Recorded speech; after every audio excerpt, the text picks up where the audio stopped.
So అంటే వీళ్ళతో మాట్లాడిపిస్తుంటే నువ్వు పక్క నుంచి మాట్లాడుతూ ఉన్నావు కదా, అసలు ఏమైంది, ఎట్లా చచ్చిపోయింది శృతి? ఎట్లా చచ్చిపోయింది సార్, అవి కారణం ఎవరో సార్. మా శృతి చచ్చిపోయే పద్ధతి కాదు, చచ్చిపోవద్దు శృతి. అయితే ఏమైంది, వచ్చింది. ఎందుకు వచ్చింది ఇంత తొందరగా, ఎందుకు వచ్చినవరా నాని అన్న.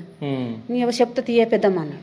అన్నాకేమన్నది, ఏంద్రా అప్పుడు సంక్రాంతి వెళ్ళినాక పెళ్ళి అంటివి, ఇప్పుడు పెళ్ళి అంటున్నావు, 10 రోజులలో పెళ్లి కావాలంటున్నావు, ఎట్లా చేస్తామే మనం అంటే, ఎట్లన్నా చేస్తాం అక్క, ఆనన్నా తెస్తాం పైసలు, అప్పుడైనా ఎట్లయినా బాకీ, అప్పుడు చిట్టీలు ఉండే కానీ ఇప్పుడు బాకీ తెస్తాం అన్నది.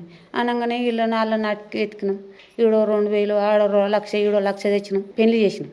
చేసినాక పెళ్లి చేసే ముందు ముఖం మార్చుకుంది. ముఖం మార్చుకున్నాక, ఎందుకు మార్చుకుంటున్నావు బిడ్డ, మీ నాయన అమ్మ నాయన వస్తారు, వాళ్ళే కాళ్ళు కడుగుతారు, మీ అమ్మ నాయన వస్తారు, కాళ్ళు కడుగుతారు బిడ్డ అనగానే నవ్వింది శృతి. నవ్వింది. నవ్వంగానే అయితే ఎప్పుడో వచ్చి నేను నవ్విచ్చేది, శృతిని నవ్విచ్చేది, ఇట్లా చూసి నవ్వేది.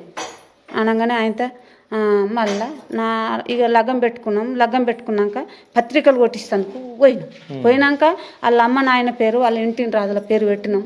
వాళ్ళకు కూడా పత్రికలు కొట్టించినాం.